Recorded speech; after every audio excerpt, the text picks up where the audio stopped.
E aí vamos, né? Então, sobre a necessidade de se estudar as Escrituras. O título não é sobre a necessidade de se ler as Escrituras. Claro, aqui temos uma diferença, né? Também é necessário ler as Escrituras, óbvio. Mas mais do que isso, eu quero pensar com vocês sobre como é necessário que nós dediquemos tempo a um estudo do texto sagrado. Eu quero dizer também que isso não é necessário somente para pastores. Embora, é claro, é um tanto mais necessário para pastores. E embora também esses pastores tenham um papel importante no sentido de conduzir as pessoas, de conduzir o povo de Deus ao entendimento. Mesmo assim, eu vou insistir, é necessário que as pessoas, em geral, se dediquem ao estudo das Escrituras. Eu quero fazer isso, né, tentar convencer disso, por dois movimentos. Um passeio pelas Escrituras, por um texto específico das Escrituras, e um passeio pelo jardim. A ordem poderia ser uma ou outra, poderíamos começar pelo jardim e depois ir para as Escrituras, mas comecemos pelo texto, né?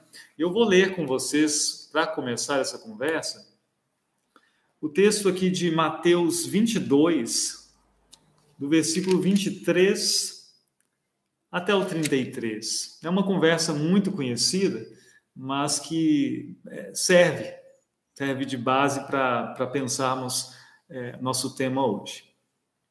Assim diz a palavra. Mateus 22, 23 a 33. Tá? Naquele dia, alguns saduceus que dizem não haver ressurreição aproximaram-se de Jesus e lhe perguntaram: Mestre, Moisés disse, se alguém morrer não tendo filhos, o irmão desse homem deve casar com a viúva e gerar descendentes para o falecido. Ora, havia entre nós 7 irmãos. O primeiro, tendo casado, morreu e, não tendo descendência, deixou sua mulher para seu irmão. O que aconteceu com o segundo, com o terceiro, até o 7º. Por fim, depois de todos, morreu também a mulher. Portanto, na ressurreição, de qual dos 7 ela será esposa?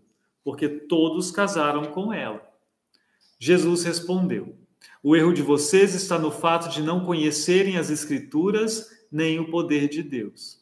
Porque na ressurreição nem casam, nem se dão em casamento, mas são como os anjos no céu. Quanto à ressurreição dos mortos, vocês nunca leram o que Deus disse a vocês? Eu sou o Deus de Abraão, o Deus de Isaque, o Deus de Jacó. Ele não é Deus de mortos, e sim de vivos. Ouvindo isso, as multidões se maravilharam da sua doutrina. Esse é o texto a partir do qual eu quero pensar um pouquinho com vocês. Não sobre tantas coisas que podem ser tratadas a partir desse texto, né? Esse texto dá ensejo para várias e várias conversas. Mas eu quero tratar da questão do estudo, do conhecimento das Escrituras especificamente. Deixa eu colocar mais uma luz aqui. Então, o que fazem os saduceus aqui, né? O que fazem essas pessoas aqui diante de Jesus? Eles criam uma situação hipotética, um tanto absurda, né? De sucessivas mortes assim, sem que nenhum desses irmãos realmente engravide essa mulher, para criar um problema para Jesus, né? Para tornar ridículo outro ensinamento das Escrituras. Mas vejam que eles partem de um ensinamento das Escrituras. Eles sabem do que estão falando. Não é pura ignorância que nós vemos aqui. Eles têm a lei memorizada. Essa lei do levirato, né, a que se referem, está lá, por exemplo, em Deuteronômio 25, 5, se não me engano. É bem clara, eles sabem, eles estudaram.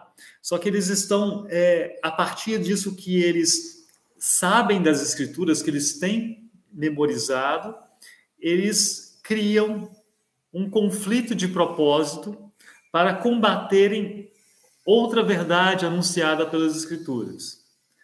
Eles não conhecem, de fato, as Escrituras.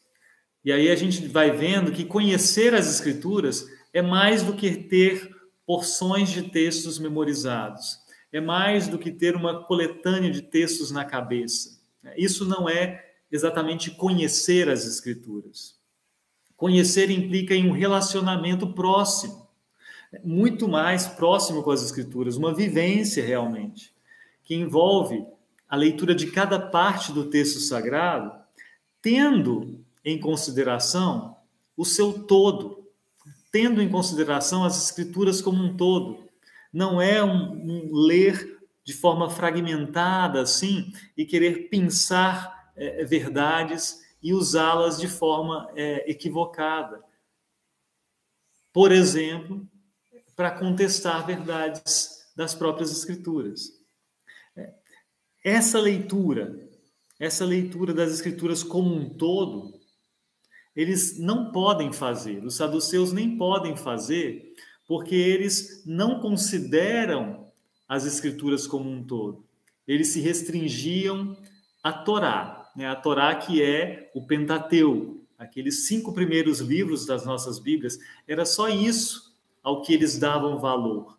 Então, eles deixavam fora os profetas e os outros escritos. Isso já era um problema. Jesus mostra, então, né, que nem da Torá em si, nem desses 5 primeiros livros, eles tinham um verdadeiro conhecimento, embora tivessem memorizado porções que lhes interessavam. A resposta de Jesus vai ser tecida ali justamente a partir da Torá, a partir de um texto do Pentateuco, porque Jesus sabe que o resto, né, o mais, eles não consideram. Então, eles não poderiam desprezar a resposta de Jesus. Pois então, né, mas de certa forma eles não conhecem as Escrituras não somente pelo erro quanto à ressurreição, mas também pelo uso traiçoeiro que eles fazem das palavras.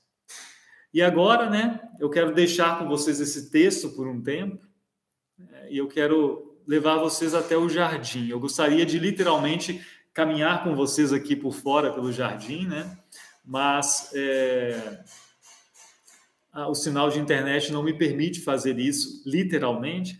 Então eu trouxe o que me interessa aqui para mostrar para vocês, para contar um caso recente que me aconteceu de fato, né? Jardim é um lugar interessante, principalmente quando no jardim, como acontece aqui, nós temos plantas que são estritamente ornamentais, mas também temos plantas que são comestíveis. E algumas são comestíveis e ornamentais ao mesmo tempo, né? E é preciso, então, conhecer o jardim para poder aproveitar isso. É preciso saber identificar, né, o que é de comer aqui, sem deixar alguma planta nutritiva desmerecida, né, jogada de lado. Isso acontece às vezes, né? Pessoas mais antigas visitam um lugar e falam assim: nossa, isso aqui é de comer, né? E a pessoa que morava lá fala assim: não, nem imaginava, né? Não sabia disso. Já aconteceu comigo, por sinal. Os saduceus parece que faziam isso com as Escrituras, né? Eles deixam de lado uma nutrição importante das Escrituras, os profetas como um todo, e não usam. Mas eu tenho aqui no jardim Ora pro nobis, por exemplo, né? Essa se chama cientificamente Pereschia aculeata, essa folhinha aqui, né? Isso aqui é Ora pro nobis, para quem não conhece. E Ora pro nobis é muito bom, né? Extremamente nutritivo e é saboroso também. A gente costuma fazer com feijão ou omelete, alguma coisa, sempre fica bom com Ora pro nobis. É chamado por aí de PANC, é uma PANC, é uma sigla, PANC, Planta Alimentícia Não Convencional, a Ora pro nobis. Eu gosto muito, nutritiva e saborosa. Mas eu tenho também outro tipo de Ora pro nobis, que é esse aqui, né? Sim, né? A Valéria comentou ali que dá para colocar na salada também Ora pro nobis, né? Essa aqui, a Pereschia aculeata. Agora eu tenho essa aqui também. Essa aqui é outro tipo de Ora pro nobis, mas essa não se chama Pereschia aculeata, mas Pereschia grandifolia. Acho que dá para entender até por que ela chama Pereschia grandifolia, né? A Europronobis, a comum, ela cresce um pouquinho mais até aqui, mas essa aqui é maior, né? Pereschia grandifolia. E eu ganhei de uma pessoa aqui da congregação as duas, plantei e comecei a consumir essa que eu sempre conheci desde criança. Depois de muito tempo, eu resolvi, deixa eu provar essa daqui também, né? A Pereschia grandifolia, até porque ela está muito mais abundante aqui, então deixa eu comê-la também. O que eu fiz? Eu fui até o jardim, cortei um pedaço dessa daqui que eu conheço, comi, né? Como sempre, gosto saboroso, dá para usar em salada mesmo. E aí eu cortei um pedacinho dessa daqui da grandifolia e comi. O sabor era praticamente o mesmo. Não, que bom, então eu vou usar a Pereschia grandifolia também. Pouquíssimo tempo depois eu comecei a sentir um incômodo na garganta, um incômodo muito forte, assim, alguma coisa não estava legal, né? E aí eu pensei, bom, a comum eu sempre comi e nunca me deu isso, só pode ser a grandifolia então.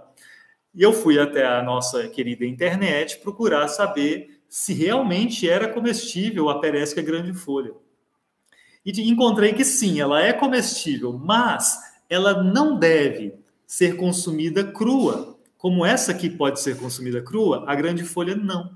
Porque as suas folhas têm uma concentração de uma substância chamada saponina, que deixa justamente a garganta, e dizia exatamente aquilo, a garganta com sensação como de comer sabão, né? Uma irritação assim muito grande.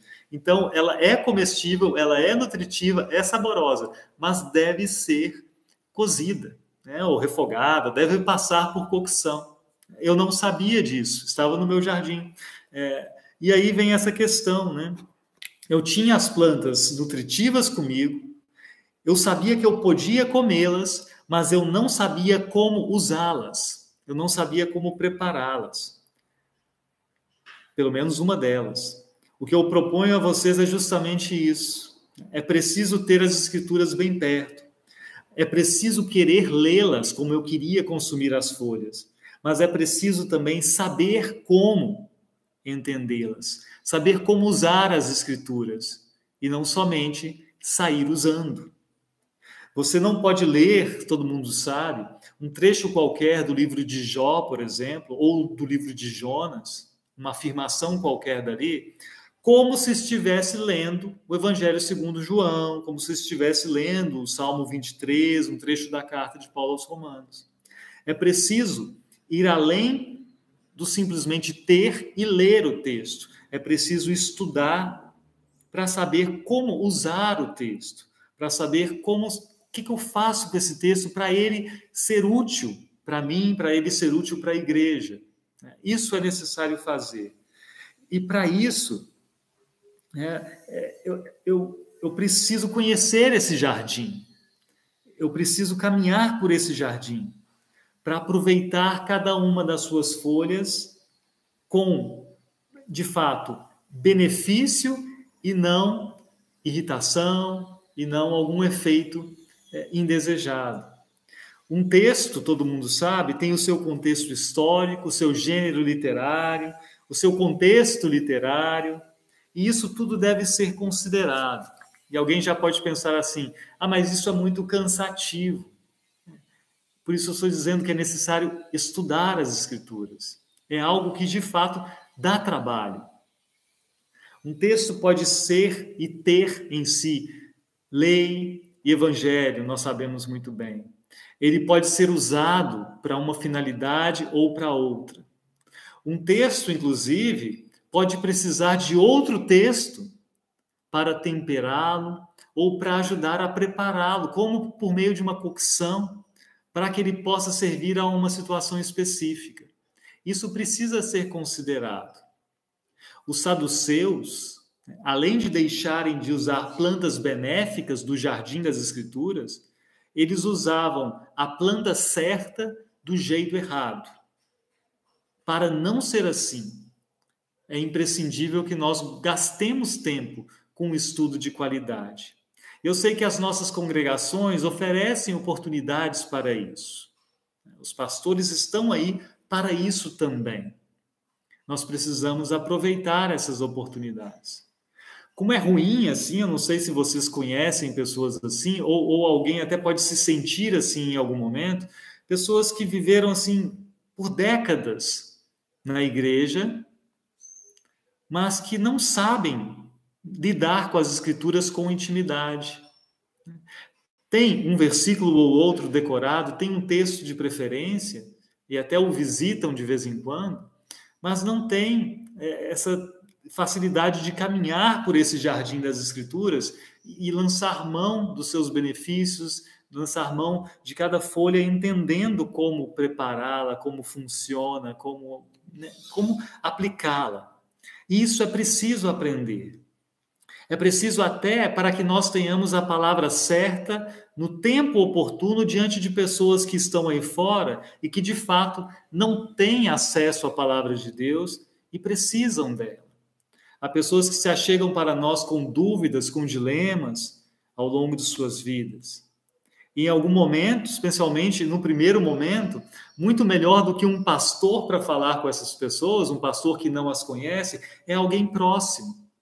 São vocês que conhecem a pessoa, que são amigos dessa pessoa e que podem ali trazer a palavra no momento oportuno. Para isso é preciso conhecer as Escrituras. E é preciso, então, ter intimidade com esse jardim para tirar dele o que pode dar vida a quem está sem rumo neste mundo que nos deixa mesmo sem rumo. Ou também para um irmão da fé que passa por um momento especial de aflição ou de tentação. Nós precisamos de uma igreja madura, de uma igreja preparada para servir. E estar preparado para servir é também amar, mas é também conhecer as Escrituras e o poder de Deus. Há coisas que são especialmente difíceis no texto bíblico, sim, tudo bem, isso acontece, mas há muita coisa acessível que não é conhecida e aproveitada por negligência. Estudo bíblico, eu vou insistir, é então o caminho necessário para o nosso amadurecimento, para conhecermos a Escritura com mais segurança e para usá-la de forma devida. Tem coisa que, de fato, é o pastor que tem que fazer. Ensinar publicamente, administrar os sacramentos. Conhecer as Escrituras. Amar esse texto não simplesmente de admirá-lo, mas de me relacionar com ele, de me aprofundar no entendimento. Isso é para todos nós. Felizmente, vivemos num contexto em que a alfabetização é muito ampla. Nós todos sabemos ler. Precisamos lançar mão disso. E, como eu disse, aproveitar aquilo que as congregações oferecem para que isso aconteça. E até motivar a congregação a aproveitar essas oportunidades. Motivar a congregação a perceber, nós gastamos tempo com entretenimento, nós gastamos tempo lendo tantas outras coisas, até livros de autoajuda, até livros sobre mecânica, não sei o que, tanta coisa na nossa cabeça. Mas esse conhecimento das Escrituras, às vezes, não faz com que nós gastemos tempo com ele, porque nós o negligenciamos. A congregação tem momento de estudo bíblico? Estudem. Não somente estejam de corpo presente, mas leiam os textos, façam perguntas, esmiucem o texto, esmiucem aquela questão sobre como usar esse texto. Eu vou dizer assim, como pastor, os pastores têm um gosto muito grande quando percebem que as pessoas estão se envolvendo além da superficialidade. É tão bom quando alguém fala assim, eu estou com um texto aqui, eu estou lendo, eu queria entender mais, podemos conversar? Vamos conversar. Isso é tão gostoso. Se preciso, façam um café, tomem um chá juntos, isso é bênção de Deus. Reúnam-se em torno das Escrituras. Acho que é isso que eu queria dizer a vocês. Era esse incentivo que eu queria fazer neste dia. Que Deus possa nos abençoar com boas oportunidades de estudo e de compartilhamento dessas verdades tão bonitas que nos ajudam a caminhar, que nos ajudam a ter força para os dias maus, que nos ajudam a ser bênção de Deus na vida de outras pessoas. Nós precisamos disso. Não se desanimem, né? E sendo muito claro, né, deem esse bom trabalho aos pastores de vocês. Eles querem isso. Eles querem isso. É muito ruim quando nós convidamos as pessoas para um estudo bíblico e parece que estamos convidando para algo sofrido, né? Precisamos insistir muito. E quando convidamos para uma festa junina, as pessoas sorriem. Vamos sorrir mais para o estudo das Escrituras, vamos ter gosto nisso. E aí nós vamos aproveitar também a festa junina, né? Acho que é bom que seja assim.